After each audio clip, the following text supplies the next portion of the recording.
ਇਹ ਤਾਂ ਉਹਦੇ ਨਾਲ ਦਾ ਸਾਈਜ਼ ਨਹੀਂ ਉਹਦੇ ਨਾਲ ਦਾ ਬਲੈਕ ਨਾਲ ਦਾ ਹੀ ਹਾਂ ये एक नंबर बड़े इससे बड़ा ये है और इससे एक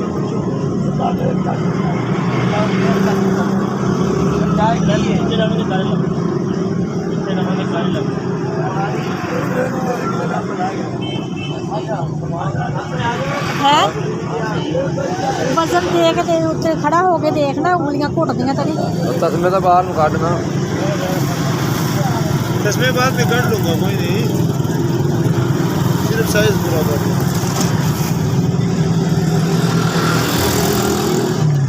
खड़ा हो के देख ਸਹੀ ਆ हाँ है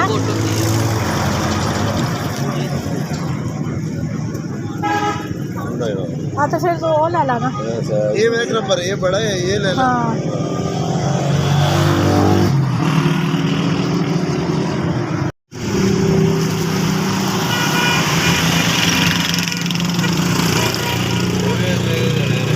ਨਹੀਂ ਉਹ ਵੱਡੇ ਬੂਟ ਵੀ ਇਹਨੇ ਦੇ ਤੇ ਵੀ ਇਹਨੇ ਦੇ ਵੱਡੇ ਛੋਟੇ ये लेडीज आते हैं छोटे नहीं आते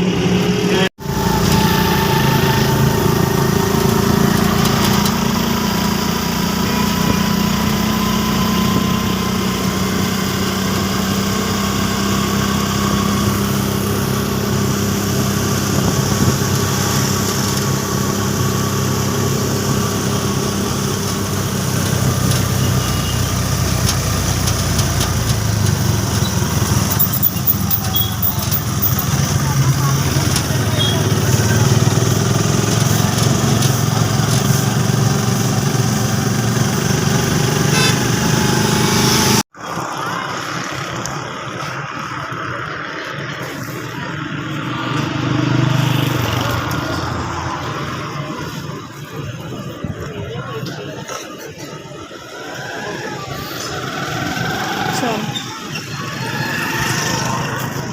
2,000 years later.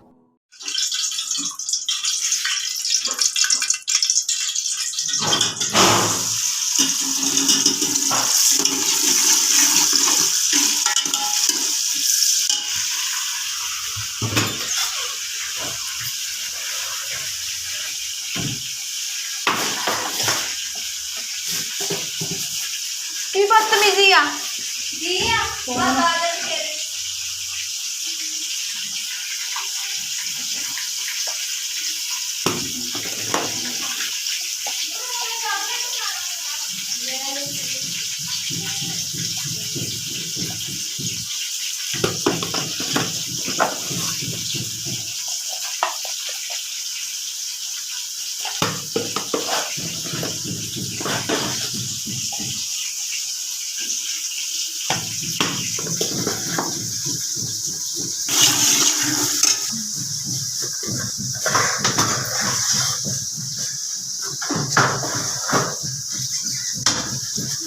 हाँ जी अस्सलाम वालेकुम मेरा प्यारा भैन भरा हाँ जी सुनाओ जी की हाल चाल है सुनाओ सब ठीक ठाक अम्मी अबू भैन भरा राजी वाजी हाँ जी अल्हम्दुलिल्लाह शुक्र अल्लाह दा असी भी ठीक आ अली अबू लिया के दिखा हाँ जी मेरा भैन भरा सुबह सुबह ही ना इन्हों के पापा चले थे काम से अज सीगा ना इतवार तो मैं कहा इतवार वाले दिन ना अली बूट लैके देने तो फिर बूट लैन चले गए सुबह सुबह ही तो जिदा मेरे भैन भरा ने देखा है बूट लैके जाते फिर रास्ते तो उतों होटल तो बल्ले सी नान से हलीम लिया घर आके फिर वो खादा खा के चाह पीती दोबारा तो फिर मैं सौ गई अज मैं रज के सुती हुई हाँ तो फिर उठ के थोड़ा बहुता काम किया है फिर मैं शाम का टाइम है वा तो रोटी रूटी पका ली तो अज जरा भी धुप नहीं निकली हैगी भी जरा भी धुप निकली हो इन्नी ठंडी हवा चलन रही तो आ वाले अली हैदर ने बूट लैके आते हैं साडा तो चेतियाँ भी लगियां हुई वा ठीक है जी ते दूसरा भी सेम इदा का ही हाँ दूसरा भी सेम हेलो रखो पर चल ਪਹਿਲਾਂ ਵੀ ਬੂਟ ਲਿਆਂਦੇ ਸੀ ਤੇ ਉਹਨਾਂ ਦਾ ਵਜ਼ਨ ਜ਼ਿਆਦਾ ਸੀਗਾ ਤੇ ਫਿਰ ਉਹਦੇ ਪਾਪਾ ਕਹਿੰਦੇ ਵੀ ਚਲੋ ਮੈਂ ਕਿਤੇ ਆਉਣ ਜਾਣ ਲੱਗਾ ਹੋਇਆ ਮੈਂ ਪਾ ਲਿਆ ਕਰੂੰਗਾ ਤੇ ਅਲੀ ਨੂੰ ਹੋਰ ਲੈ ਲੈਂਦੇ ਤੇ ਹਾਂਜੀ ਅਸੀਂ ਅੱਜ ਬਣਾ ਰਹੇ ਹੈਗੇ ਆਲੂ ਗੋਭੀ ਤੇ ਚਿਕਨ ਠੀਕ ਆ ਜੀ। ਤੇ ਆਲੂ ਗੋਭੀ ਮੈਂ ਕਿਹਾ ਵਿੱਚ ਥੋੜਾ ਜਿਹਾ ਨਾ ਚਿਕਨ ਪਾ ਲੈਂਦੇ ਹੈਗੇ ਤੇ ਫਿਰ ਜ਼ਰਾ ਨਾ ਮਜ਼ੇਦਾਰ ਜਿਹਾ ਸਾਲਨ ਬਣ ਜਾਂਦਾ ਹੈਗਾ ਠੀਕ ਆ ਜੀ। ਮਿਰਚ ਮਸਾਲੇ ਦਾ ਤੇ ਮੇਰੇ ਭੈਣ ਭਰਾਵਾਂ ਨੂੰ ਪਤਾ ਹੀ ਹੈਗਾ, ਪਿਆਜ਼ ਸਾਡੇ ਬਰਾਊਨ ਹੁੰਦੇ ਆ ਤੇ ਵਿੱਚ ਮਸਾਲੇ ਪਾਉਂਦੇ ਆ। ਹਾਂਜੀ ਮੇਰੇ ਭੈਣ ਭਰਾ ਮਸਾਲਾ ਸਾਡਾ ਅੱਛੇ ਤਰੀਕੇ ਦੇ ਨਾਲ ਭੁੱਜ ਗਿਆ ਹੈਗਾ ਠੀਕ ਆ ਜੀ। ਸਾਡਾ ਚਿਕਨ ਹੈਗਾ ਜਿਹੜਾ ਇਹ ਸ਼ਾਮਿਲ ਹੋਣ ਲੱਗਾ ਬਿਸਮਿਲ੍ਲਾਹਿਰ ਰਹਿਮਾਨਿਰ ਰਹੀਮ। ਹਾਂਜੀ ਚਿਕਨ ਨੂੰ ਵੀ ਮਸਾਲੇ ਦੇ ਵਿੱਚ ਭੁੰਨਣਾ ਹੈਗਾ ਅੱਛੇ ਤਰੀਕੇ ਦੇ ਨਾਲ ਭੁੰਨ ਕੇ ਤੇ ਫਿਰ ਅਸੀਂ ਇਹਨਾਂ ਵਿੱਚ ਗੋਭੀ ਤੇ ਆਲੂ ਸ਼ਾਮਿਲ ਕਰਾਂਗੇ।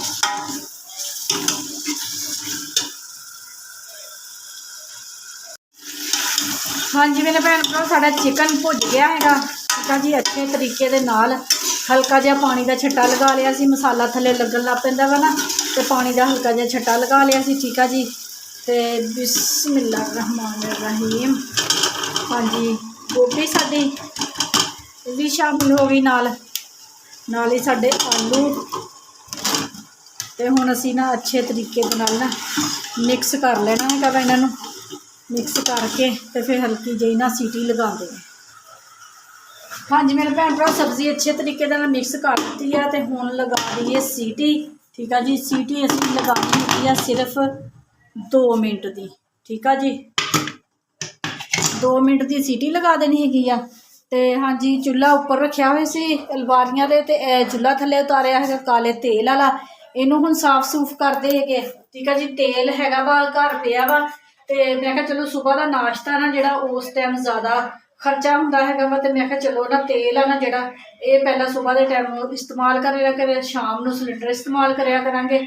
ਸ਼ਾਮ ਨੂੰ ਇਹ ਤੇਲ ਵਾਲਾ ਚੁੱਲ੍ਹਾ ਨਹੀਂ ਇਸਤੇਮਾਲ ਕਰ ਸਕਦੀ, ਇਹਦੀ ਨਾ ਆਵਾਜ਼ ਬਹੁਤ ਜ਼ਿਆਦਾ ਸ਼ੋਰ ਹੁੰਦਾ ਵਾ ਤੇ ਫਿਰ ਮੈਂ ਵਲੋਗ ਨਹੀਂ ਬਣਾ ਸਕਦੀ ਠੀਕ ਆ ਜੀ। ਮੈਂ ਕਿਹਾ ਇਹ ਨਾ ਹੁਣ ਵੀ ਇਸਤੇਮਾਲ ਕਰਕੇ ਨਾ ਹੈਗਾ ਤੇ ਬਹੁਤ ਅੱਛਾ ਵਾ, ਯਾਨੀ ਕਿ ਨਾ ਸਾਡੀ ਰੋਟੀ ਜਿੱਦਾਂ ਗੈਸ 'ਤੇ ਪੱਕਦਾ ਉਸੇ ਤਰ੍ਹਾਂ ਇਹਦੇ 'ਤੇ ਪੱਕਦਾ ਹੈਗਾ ਮਿੰਟਾਂ ਸਕਿੰਟਾਂ ਦੇ ਵਿੱਚ ਤੇ ਨਾ ਹੀ ਕੋਈ ਇਹਦਾ ਮਸਲਾ ਹੈਗਾ। ਤੇ ਮੈਂ ਕਿਹਾ ਤੇਲ ਇਸਤੇਮਾਲ ਕਰਕੇ ਨਾ ਤੇ ਫਿਰ ਮੈਂ ਚੁੱਲ੍ਹਾ ਵੇਚ ਦੇਣਾ ਹੈਗਾ ਕਿਉਂਕਿ ਮੈਂ ਤੇ ਬਣਾਉਣਾ ਹੁੰਦਾ ਵਾ ਵਲੋਗ ਤੇ ਵਲੋਗ ਦੇ ਵਿੱਚ ਫਿਰ ਇਹਦਾ ਸ਼ੋਰ ਬਹੁਤ ਆਉਂਦਾ, ਮੈਂ ਫਿਰ ਮੇਰੀ ਆਵਾਜ਼ ਨਹੀਂ ਸੁਣਦੀ ਹੈਗੀ। ਇਸ ਵਜ੍ਹਾ ਨਾਲ ਮੈਂ ਕਿਹਾ ਵੀ ਕੀ ਕਰਨਾ ਹੈਗਾ ਤੇਲ ਇਸਤੇਮਾਲ ਕਰਕੇ ਤੇ ਚੁੱਲ੍ਹਾ ਅਸੀਂ ਵੇਚ ਦੇਣਾ। ਮੇਰੇ ਭੈਣ ਭਰਾ ਕੋਈ ਜਿਹੜਾ ਮੈਨੂੰ ਦੇਖਦਾ ਮੈਨੂੰ ਜਾਣਦਾ ਹੈਗਾ ਲੈਣਾ ਚਾਹੁੰਦਾ ਹੈਗਾ ਤੇ ਜ਼ਰੂਰ ਲੈ ਸਕਦੇ ਹੈਗੇ ਠੀਕ ਹੈ ਜੀ। ਨਵਾਂ ਚੁੱਲ੍ਹਾ ਹੈਗਾ ਸਾਡਾ, ਥੋੜ੍ਹਾ ਚਿਰ ਹੀ ਮੈਂ ਇਸਤੇਮਾਲ ਕੀਤਾ ਸੀਗਾ ਤੇ ਫਿਰ ਲੱਕੜੀਆਂ ਚਲਾਉਣ ਲੱਗ ਪਏ ਸੀਗੇ ਤੇ ਹੁਣ ਸਿਲੰਡਰ ਇਸਤੇਮਾਲ ਕਰਦੇ ਆ ਤੇ ਥੋੜ੍ਹੇ ਜਿਹੇ ਬਰਤਨ ਵਗੈਰਾ ਹੈਗੇ ਆ ਨਾਲ ਹੀ ਇਹ ਧੋ ਲਈਏ ਨਾਲੇ ਚੁੱਲ੍ਹਾ ਸਾਫ਼ ਕਰ ਲਈਏ। ਜਦ ਹੀ ਸਾਡੀ ਹਾਂਡੀ ਪੱਕ ਜਾਣੀ ਹੈਗੀ ਆ ਠੀਕ ਆ ਜੀ ਤੇ ਫਿਰ ਜਾਂਦੇ ਉੱਤੇ ਛੱਤ ਤੇ ਰੋਟੀਆਂ ਪਕਾਉਣ ਵਾਸਤੇ।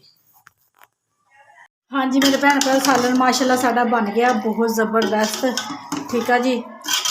2 ਮਿੰਟ ਦੀ ਸੀਟੀ ਲਗਾਈ ਸੀ, ਧਨੀਆ ਪਾ ਦਿੱਤਾ ਹੈਗਾ ਵਾ, ਭਾਫਾਂ ਨਿਕਲਣ ਡਈਆਂ ਵਾ ਤੇ ਹੁਣ ਪੇੜੇ ਕਰਕੇ ਰੋਟੀ ਪਕਾ ਲਈ। ਉੱਤੇ ਹਵਾ ਬਹੁਤ ਜ਼ਿਆਦਾ ਅੱਜ ਚੱਲਣ ਡਈ ਹੈਗੀ ਆ ਤੇ ਜਲਦੀ ਰੋਟੀ ਪਕਾ ਲਈ ਟਾਈਮ ਨਾਲ ਹਨੇਰਾ ਹੋਣ ਤੋਂ ਪਹਿਲਾਂ।